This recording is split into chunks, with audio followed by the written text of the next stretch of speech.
Alternative Project 2.0 webinar. Glad you're all able to join us.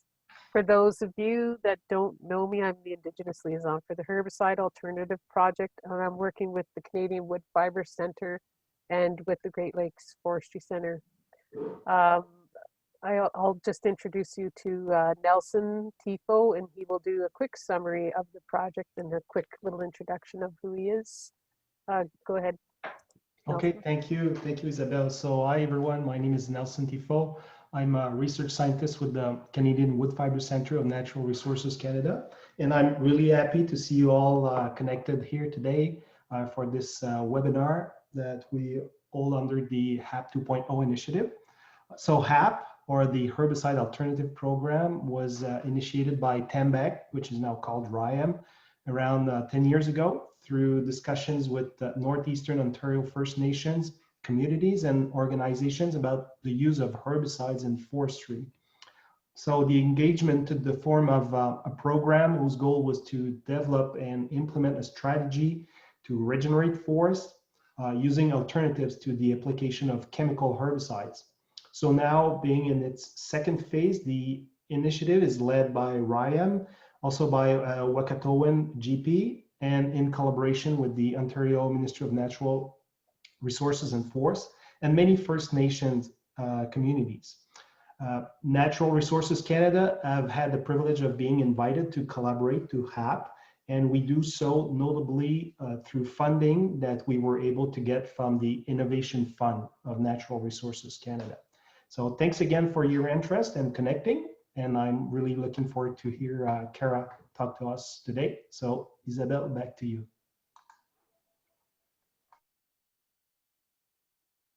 You're on mute, Isabel. I did what Kara does. Okay, before I introduce you to the presenter, I'll just go over a couple of things. There will be a question period at the end after the presentation, but if you want to post a question into the chat, we'll make sure that those questions are answered, not during the presentation, but afterwards. And we'll try to answer them all and make sure they get answered. So the other thing that we'll be doing is we're going to be recording the session, just letting everybody know ahead of time. Okay, go ahead. This is Kara Webster. Go ahead, Kara. Thank you. I'm not on mute, I assume. No. Well, thanks so much for inviting me today to give a talk. And so as you see here, the title of my presentation is Digital Soil and Ecosystem Mapping as a Potential Tool for Planning Herbicides Alternatives. And I'm a forest soil ecologist by training. So the emphasis in this presentation will be mostly on the soil part.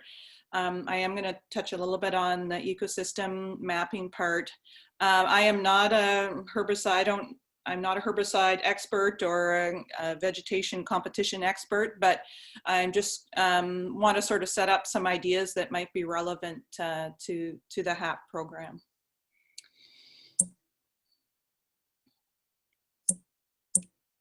Oh dear, how do I advance? There it is, I guess. So anyways, what I hope to sort of convey to you through this presentation is the value of soils, and maybe I'm sort of preaching to the converted here, but I feel that as a society, we typically undervalue our soil resources. Typically, we don't put much thought to them, we neglect them, we kind of take them for granted. You know, the idea that it's just dirt, you know, that kind of philosophy that people don't realize the value of it. And I think that hurts us when we try to do anything related to sustainable forestry, because soil is extremely complicated. You know, there's physical aspects to the soil, whether it be, you know, the soil moisture or texture, or even the temperature. There's chemical aspects to the soil. There's, you know, carbon, nitrogen, there's metals, sulfur, there's all sorts of, you know, chemical aspects to it.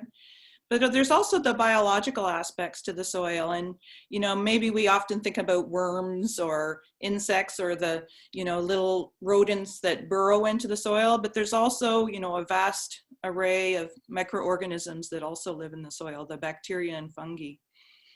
And I perhaps was a weird child, but I was always kind of fascinated with, well, by forests, but also soils. As a kid, I grew up in southern Ontario in a woodlot area, not far from Brantford, just off quite close to the Grand River, actually.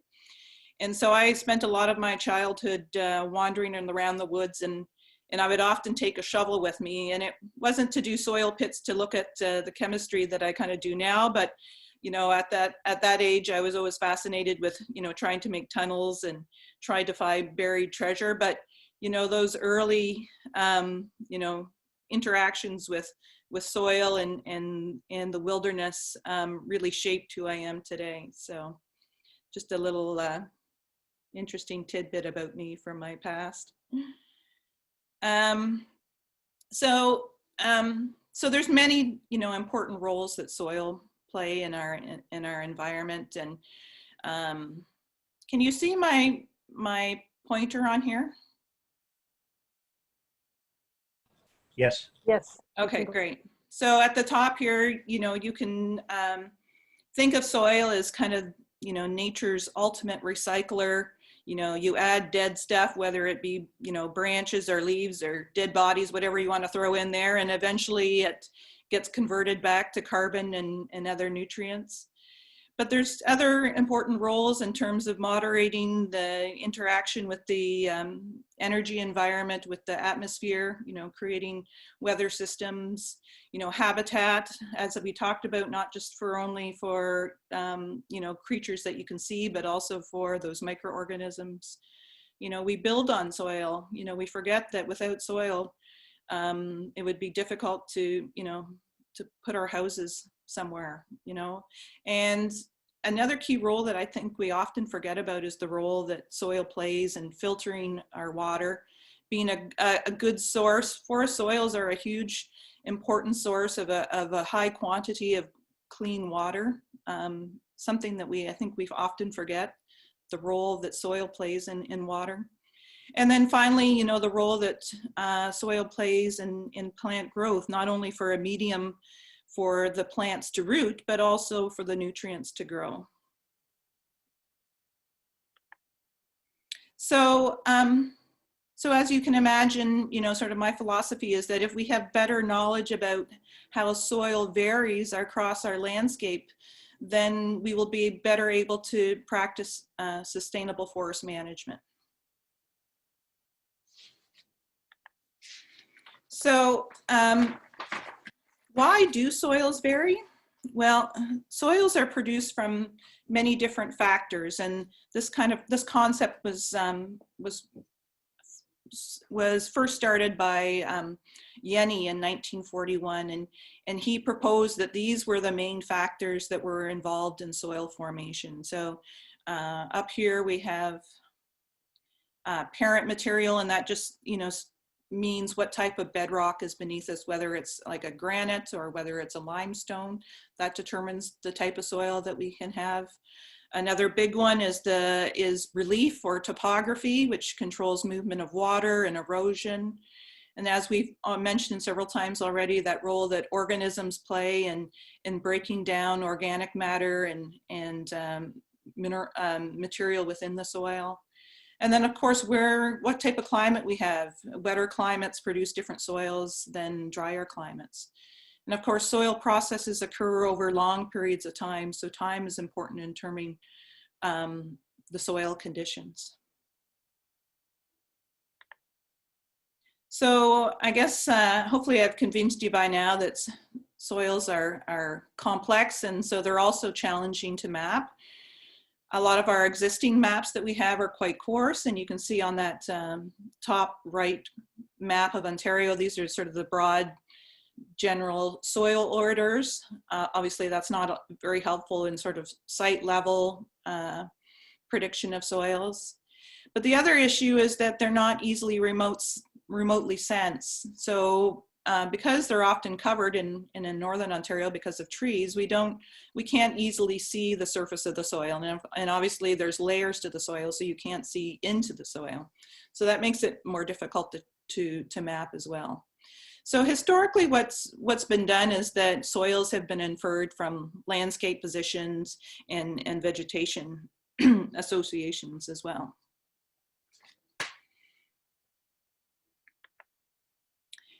And this is particularly is a concern in Northern Ontario. So in Southern Ontario, areas are often mapped for soils because of the potential for agriculture. So Southern and Eastern Ontario, we have some good soil survey information. But if you look in that inset on the bottom right, we have less information in the north. So in terms of my work to date, has really been trying to develop a baseline strategy for doing digital soil mapping in forest systems.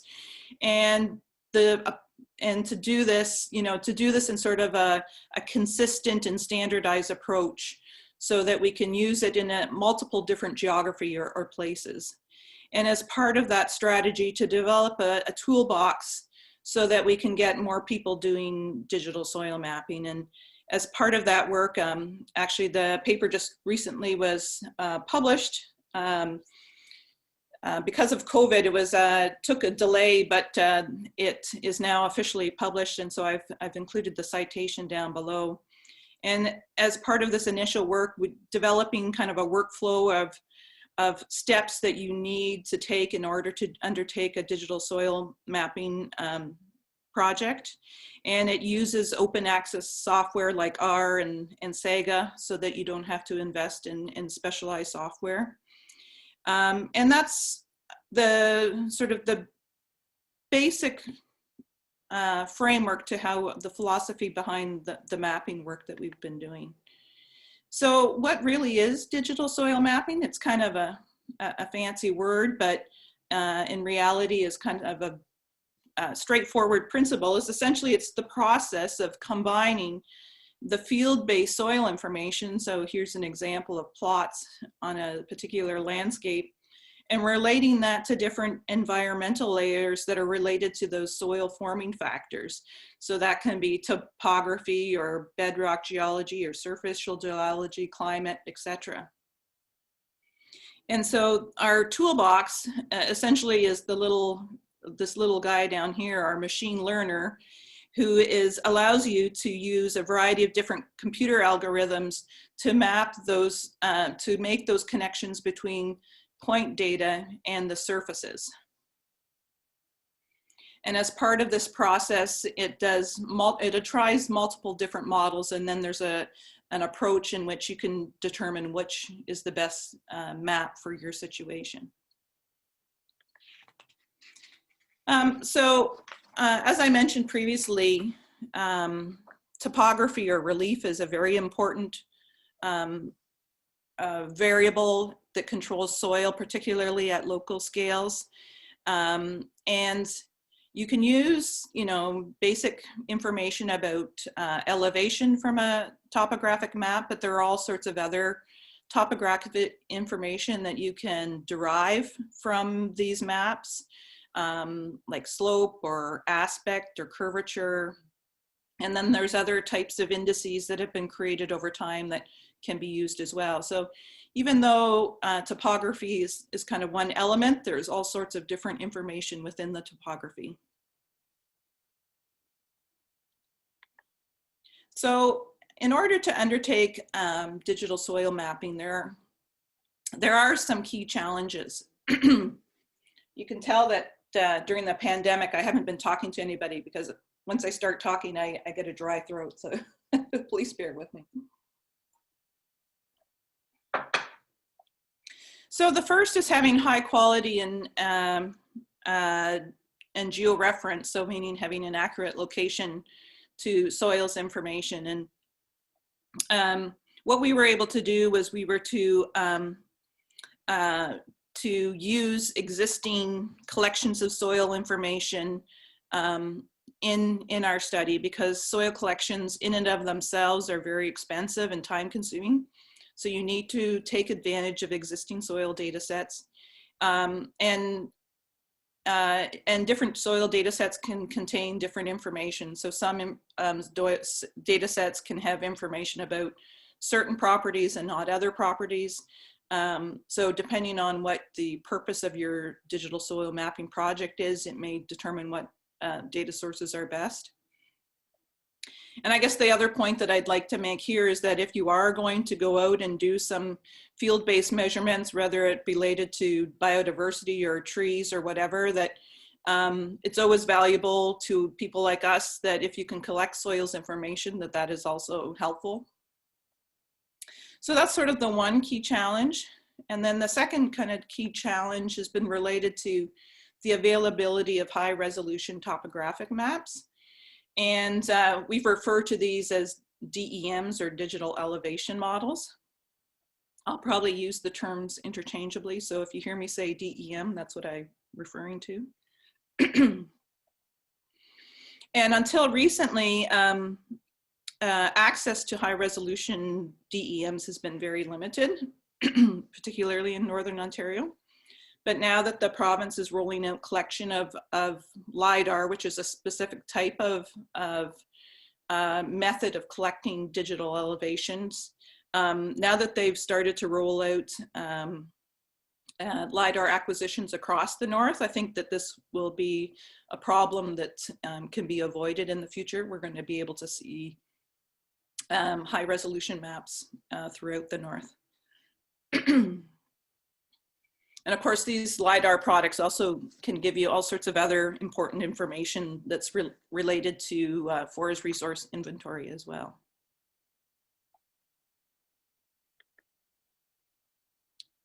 So we have been testing this approach in several case study areas, two of which are in northeastern Ontario. A lot of our initial work was done in Hearst, and more recently we've been doing work in at the Romeo Millet.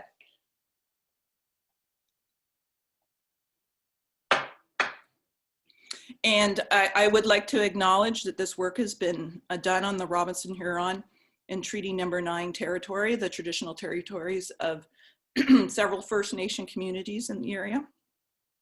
And I feel very privileged to be able to work in these areas and learn about these lands. So thank you very much. And so as part of this discussion today, I want to focus a little bit on some of the work that we did in the Hearst area, which is shown in that top right. And as you can see that there were many existing data collections that we had information from. And I don't want to understate the importance of, data collation and cleaning of these sites. It's not a trivial task, and it's a very key and important step as part of the digital soil mapping process. So taking a look at Hearst here, you're probably all familiar where the Hearst Forest is. And as part of this exercise, we were able to have over 7,000 moisture regime points and over 7,000 soil texture points. And of course, it's quite a large area, 15,000 kilometers squared.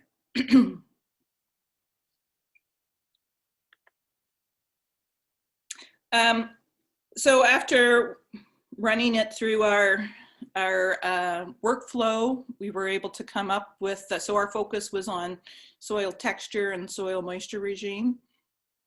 And we were able to come up with some maps. And so that little hand at the top there might look a little bit creepy, but that's just to show you that these are based on field texture assessments. So I don't know if you've ever seen someone go out in the field and do a texture assessment. It's part science and part art.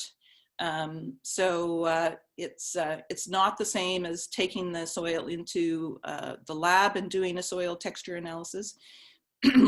But generally there can be relatively good agreement between the soil texture that's done in the field by feeling for the components of sand, silt, and clay to determine what the soil texture is. And so based on that mapping exercise, we got an accuracy of 66%. Perhaps you might say that that's not great, but you know, when you think that there are many different people that are applying a different, you know, their own touch and feel assessment of the soil texture, we actually think that, you know, we did fairly well in the accuracy of the soil texture. So the other moisture, the other map that we came up with was a soil moisture regime map. And again, this is kind of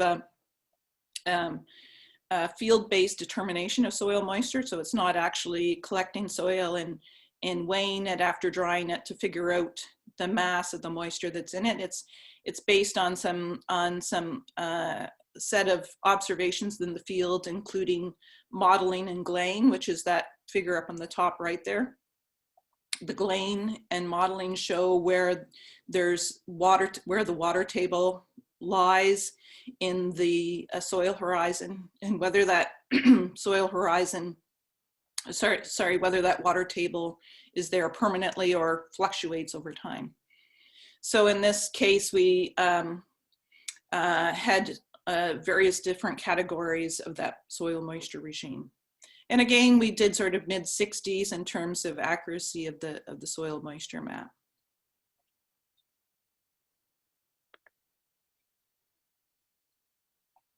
So sort of recapping, you know, the main, that there are different types of soil properties, and depending on what the purpose is, what you might be most interested in mapping out. We focused on texture and moisture. And I want to sort of relate this to the next part in terms of the ecosystem mapping part. And if you can map out texture, which here I'm assuming is somewhat of an indicator of the nutrients within the soil, and you map out moisture, this is known as what we call an edotopic grid. And essentially, the edotopic grid are the key environmental drivers of species composition. And so in this case, moisture and nutrients being the drivers of species composition. And so you can think about it in terms of what conditions do different plants like to live under. And so that's kind of a bit conceptual. Let's just take it to the next sort of level here in terms of what ecosystem mapping is doing. It really is a hierarchical approach that uses a common language to look at different units. And so in this example that I show here, you can see the Ontario Shield is in green. It highlights one of the ecoregions, and then within an ecoregion, you have an eco-district, an eco-section, and then an eco-site. And typically it's around the level of an eco-site that's valuable in terms of understanding the species associations. And when you can then map out those ecosites, you have kind of a common framework, a common terminology in which to develop all sorts of different interpretations. So you can map out what those units are, or you can then relate what those units mean, or how they relate to forest productivity, or how each of those units relate to something like biodiversity or moose browse, for example. So it's kind of a common framework that you can apply for integrated management across the forest. And really you can use the idea of the edotopic grid, so that the moisture versus nutrients, to represent where indicator species have their niche. What is the conditions that different species like to live under? And so you can think of it as, you know, as you're walking through the forest and you're going up the hill, you know that those species assemblages, or the groups of species that you see there, change, reflecting either the amount of water that is there, or so the dryness, or the amount of nutrients that are there. And so as you progress through the forest, you know that things are changed, and they typically change in fairly regular ways.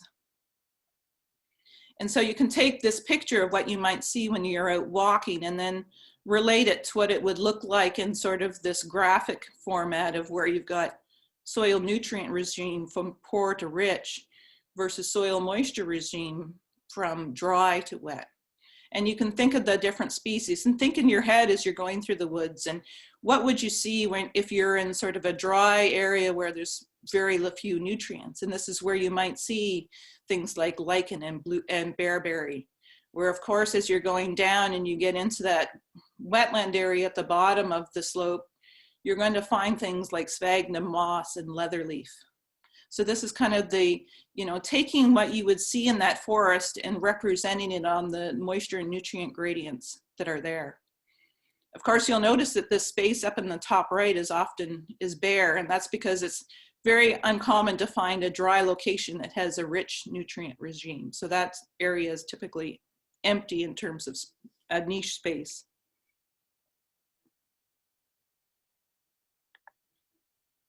So then if you take some of those common species that say are in one particular area, say at the top of that slope, and you were to look at it on that same representation of space, this would be what you would call the ecosite within that forest. So this would be one specific ecosite within that forest type. Now, I'm just going to say, because I know that there's some people like Kim Chapman on the call that are way more knowledgeable about this type of thing, and I'm grossly simplifying the concept, but I just want to sort of get across the idea of how an ecosite is different from a whole forest type. So. And there's lots of jargon associated with this topic, so I didn't want to get into that, but that's kind of the basic idea. So then this, going back to how this links into some of the digital soil mapping that I've done already, you can see it as that aspatial concept in sort of that two-dimensional graph that I showed.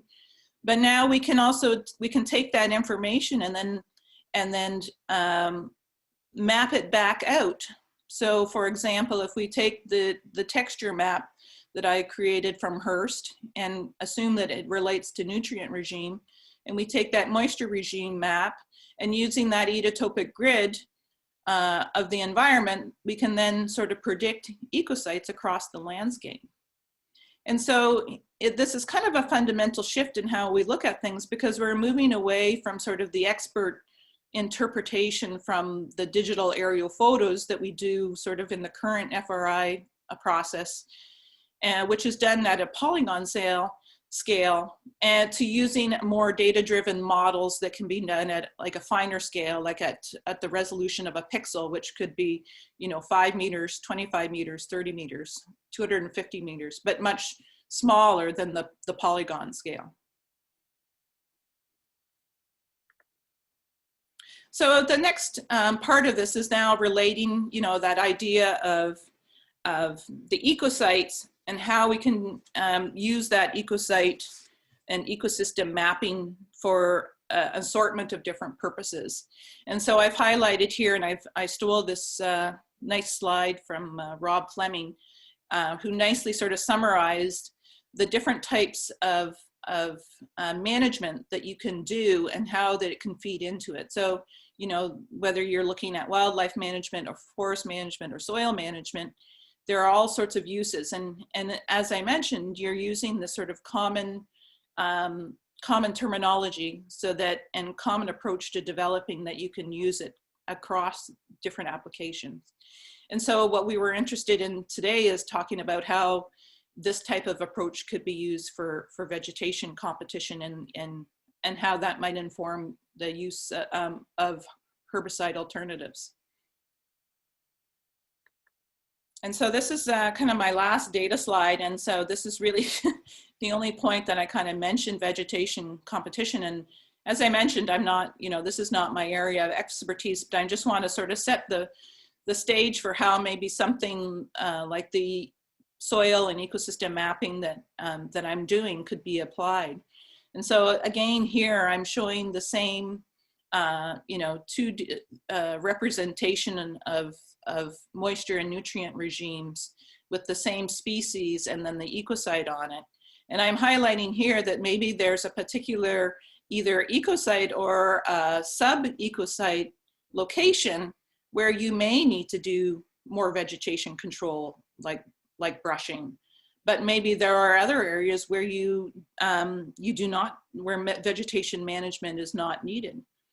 And so this allows us to have kind of more precision in our management objectives, where we don't have a one-size-fits-all approach to a large area, that we can be more specific in where we need to do management, different types of managements.